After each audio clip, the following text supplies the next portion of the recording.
welcome into another episode of Matt Sports Talk, and so I wanted to record this video, and if you've been with me here on my channel this whole entire time, then you'll know that I primarily will stick to basketball, which I'm still going to do that here this upcoming season. Of course, conference play starts in about a month and a half, so I'm still going to do daily game recaps for conference games only for both men and the women. So make sure that you stay tuned for that. All the national tournament stuff coming your way in March. I'm still going to do all of that, same exact things that I did this past season. So again, make sure that you stay tuned for that. Now, I did want to record this video because as I have alluded to at least I've recorded videos here in the last couple of weeks talking about volleyball. If there's any volleyball upsets, I'd like to talk about that. And man, the Crossroads League is just so competitive this year, and I wanted to record this video talking about Crossroads League volleyball because there were two major upsets last night to round out. And I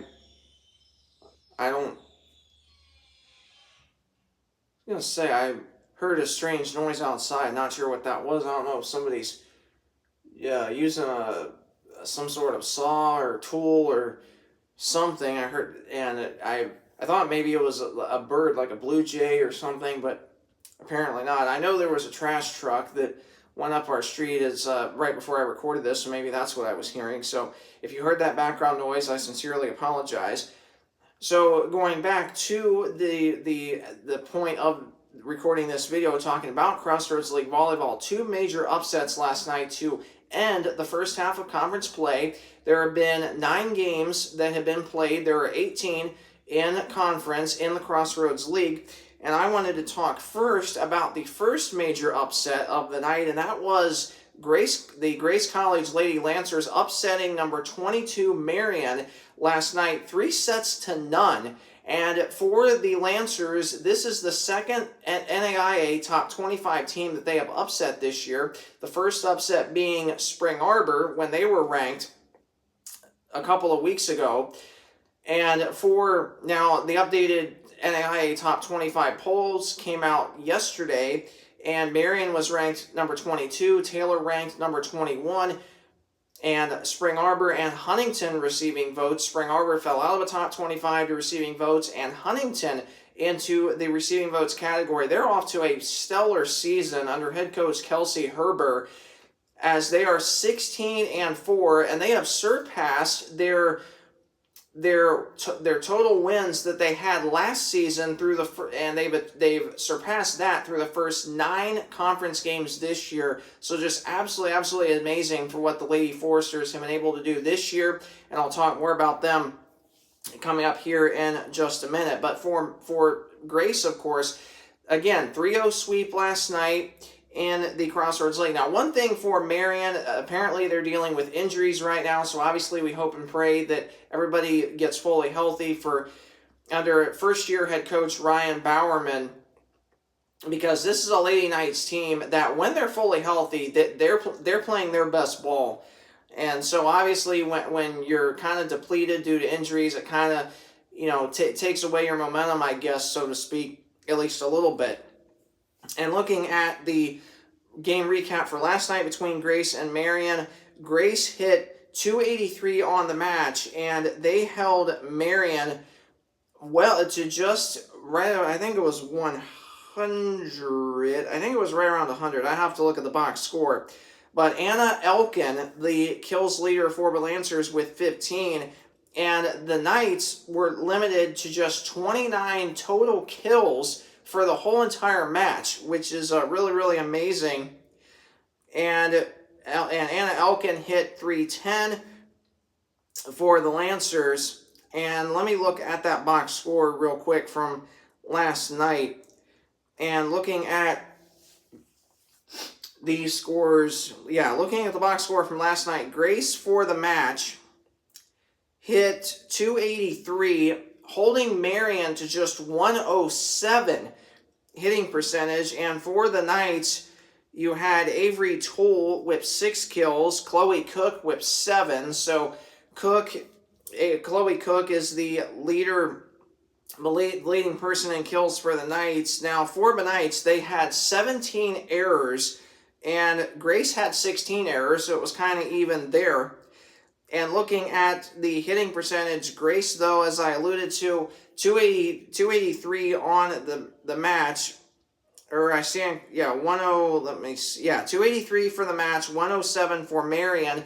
So in set 1, Grace hit 227, they hit 500 in set 2, and they hit 211 in set 3. Marion 186 in the first set. Marion hit El Zippo in the second set and hit .095 in the third, got swept 25-20, 25-20, 25-12, and 25-22 last night for Grace and their upset sweep against number 22 Marion. And then this game I wanted to talk about because, well, actually I wanted to talk about this game too along with the Huntington one. But this game here, Bethel at Taylor last night. Taylor ranked 21st. Bethel unranked at 13-8, 5-3, and it was Bethel with their 5th NAIA top 25 upset this year. 14-8 now on the year for them. 6-3 in the Crossroads League, and they are now into a tie with. Well, I'll save that here for the next game that I want to talk about. But for Bethel, they went up 2-0, and then Taylor surged back in the third and fourth set. Bethel took the first 2 sets, 25-22 in both sets. Taylor took the third, 25-22, took the fourth, 25-21, and Bethel took the fifth, 15-8. Now in the fifth set, Bethel hit 368, no errors. And now compare that for Taylor. Taylor hit El Zippo in the fifth set and had 6 errors. So obviously that is obviously the key difference in the box score. 368 hitting percentage for Bethel, 0 errors, and then 6 errors for Taylor and El Zippo hitting percentage. Now Bethel as a team for the match hit 124 and Taylor hit 141 for the match. Now, for Taylor, that was only their second home loss this year. Their first home loss coming to Marion last week. And looking for Bethel, 15 kills for Sophia Beeson, 16 for Ansley Tack, and 10 for Taylor Delp. And then for Taylor, the biggest one was Ellie Fry. In fact, Ellie Fry, the transfer from Grand Canyon University, led the Trojans with 24 kills, and she was held to just 6 in the first set.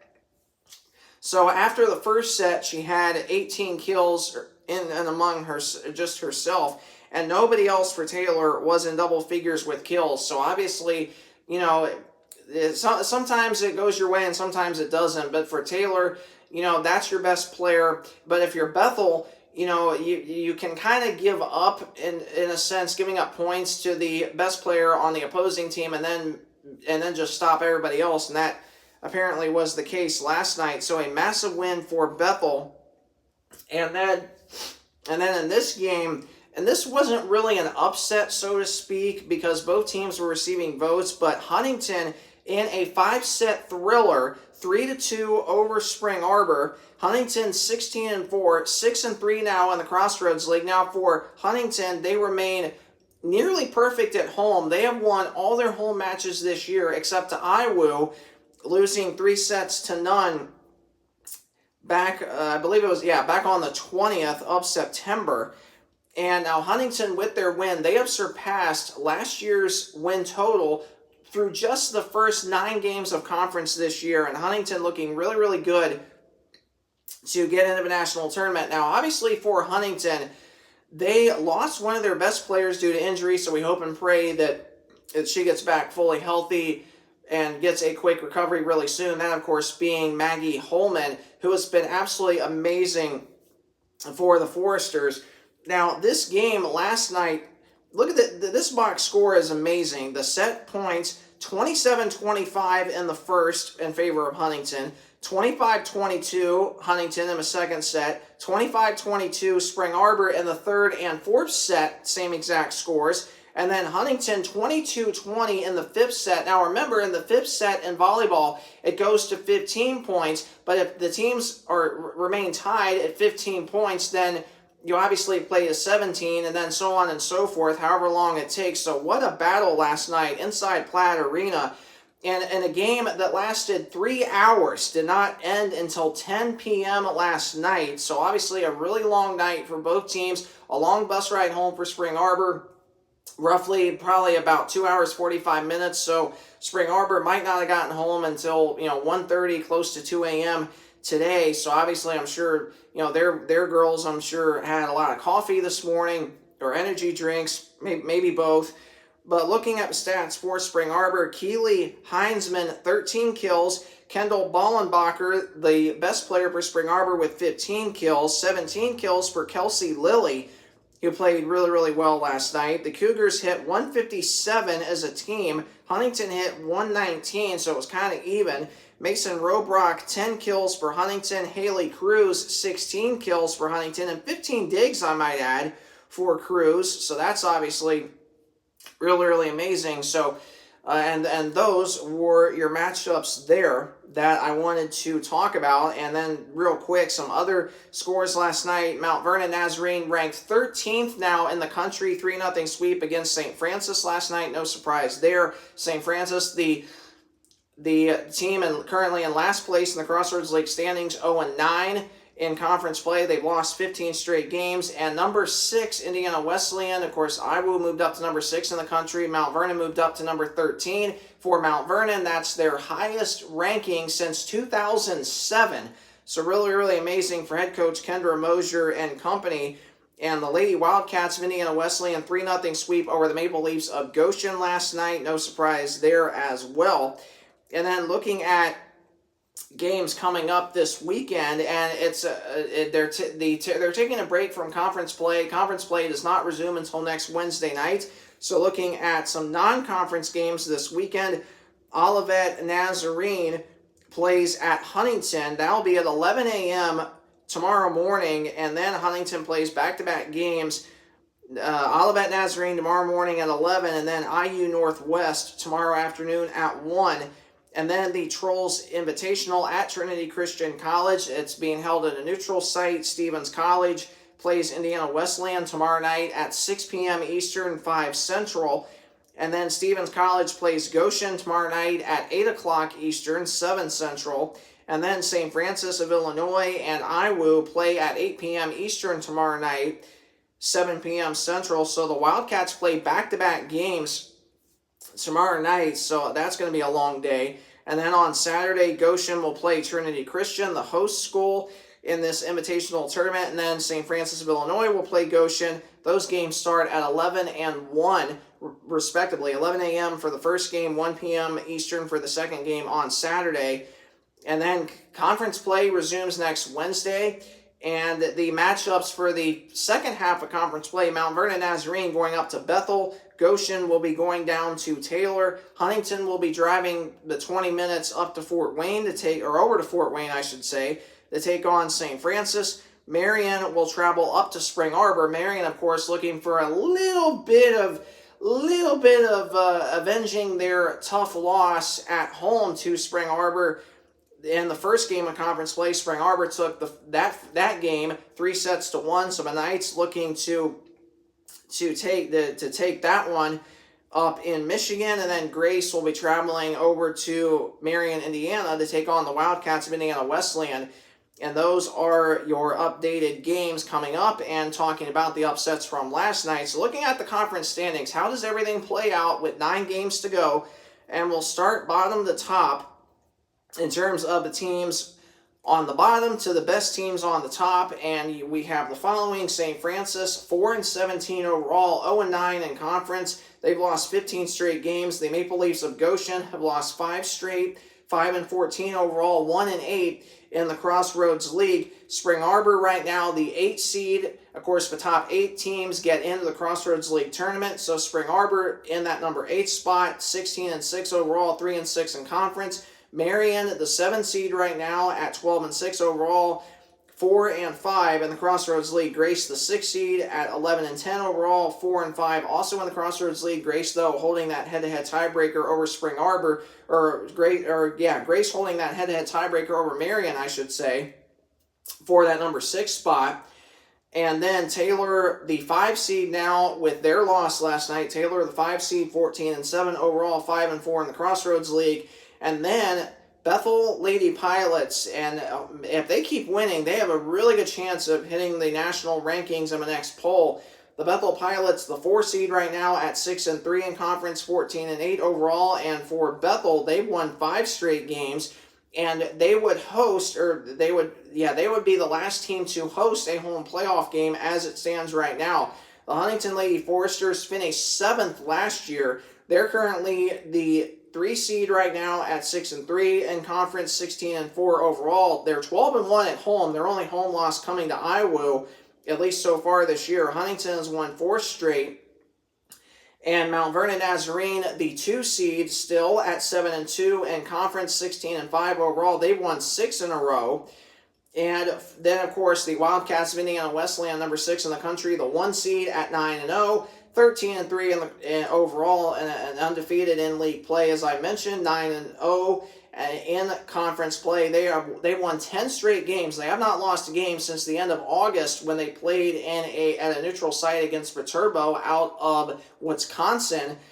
And so the Wildcats, 10 straight games. So obviously there's a lot of important games coming up next Wednesday night, and obviously the biggest one, Mount Vernon and Bethel, as well as Huntington and St. Francis. Now obviously on paper, you would expect Huntington to easily win that game next Wednesday to go to 7 and 3. Mount Vernon, that's going to be an interesting game. And for Mount Vernon, if they're able to beat Bethel, they would go to 8 and 2. On the flip side, if Bethel's able to sweep them this year, Bethel would actually jump ahead of Mount Vernon, potentially up to that number 3 spot, and push Mount Vernon back to that number 4 spot. So obviously, very important games coming up on Wednesday night. And that is an updated look at volleyball. And meanwhile, and real quick, I wanted to allude a little bit on soccer, giving you an updated look at that in case you're interested. Maybe you haven't been following soccer. On men's soccer, number 5, Bethel, the 1 seed, 2-0 and 1 in conference, 8-1 and 2 overall. Indiana Wesleyan, number 10 in the country, the 2 seed, 2-0 and 1 in conference, 7-2 and 2 overall. Marion, number 10, I think Iowa was number 10. Marion, I think, is number 11 in the country. I'd have to relook at that. I know for sure Marion's ranked inside the top 15 for their men's soccer team. But Marion, the Knights, the 3 seed, and this is men's soccer, 2-0 and 1 in league play, 7-2 and 3 overall. Grace, the 4 seed, 2 and 1 in conference play. Their first loss at the hands of Iowa last night. Grace, men ranked inside the top 20, 2 and 1 now in conference, 8-2 and 1 overall. Taylor, right now the 5 seed, Grace the 4 seed, Taylor the 5 seed, 1-1 and 1, 7-3 and 1 overall. Spring Arbor the 6 seed, 1-1 and 1 in conference, 6-5 and 1 overall. St. Francis the 7 seed, 1 and 2, 3-8 and 1 overall. Goshen, the last team in right now, 0-1 and 2 in conference play, 6-2 and 3 overall. Goshen got off to a 6-1 and 1 start. That was their best start since 2005. So a very, very big achievement for them. And Mount Vernon Nazarene, after the great start in non-conference, they've struggled in conference play, 0-2 and 1. They would be out of the playoffs right now. They do have the tie though against Goshen that might help them get in the league tournament, 5-3 and 3 overall. And then Huntington 2-6 and 3 overall, 0 and 3 in league play. The Foresters on their men's soccer team really struggling this year. And then looking at women's soccer, you have number 3 Marion, the 1 seed at 11 and 0 overall. They're undefeated still, 3 and 0 in conference. Iowa, number 7 in the country, 2-0 and 1 in league play, 8-1 and 1 overall, with their dramatic win last night against Grace due to an Avery Williams game-winning goal with 59 seconds to go last night. So that was huge. Number 13, Spring Arbor, the 3 seed, 2-0 and 1 overall, or in conference play, I should say, 6-1 and 4 overall for Spring Arbor, 8-1 and 1 overall for Iowa, 2-0 and 1 in conference. Iowa tied with Spring Arbor for that number 2 spot. The Wildcats, though, getting the tiebreaker. And then Taylor, the 4 seed, ranked inside the top 25, 2-1 in conference, 10-1 overall. Grace, the 5 seed, at 2-1 with the loss to Iwu last night, 9-1-2 overall. It was their first loss of the year last night. Bethel, the 6 seed, 2-1 in conference with 8-2-1 overall. The Pilots, they're really, really surprising this year, and they could definitely make a lot of noise. Might even be ranked in the next poll. But what a year they've had under head coach Jason Freeman. Just absolutely amazing. And then Mount Vernon Nazarene, the 7 seed, 6-3-2 overall, 1-2 in conference. They have scored only 1 goal in the last 3 games, and that was their 1-0 win at Goshen to start off conference play. So they have really, really struggled this year, but they really don't have a lot of depth on their team, so that might have something to do with it a little bit. Hopefully they'll improve as conference play goes on. And then St. Francis, the 8 seed right now, 0-3 in conference, 6-4-1 overall. Huntington, 0-3 in conference, 5-5 overall. And Goshen, 0-3 in conference, 1-5-4 overall. And that is an updated view of not just volleyball, but also briefly talking about the soccer standings. So this video primarily was to talk about the volleyball upsets from last night, and I hope the video was really, really helpful to you. I hope that you're able to learn a lot. And again, if this video did help you in any way, shape, or form, please feel free to leave me a comment down below, like this video, or subscribe to my channel. And my hope is I can get to 500 subscribers, so I'm able to do a little bit more things with my channel than what I currently am able to do. So please, let's get the goal. Let's hit that goal of 500 subscribers. So please keep subscribing to the channel. Please share these videos with your family, with your friends, and share it with really anybody that you know, and invite them to go on my YouTube or to subscribe here to my channel as well. Thanks so much for watching this video. Have a great rest of your day, and God bless.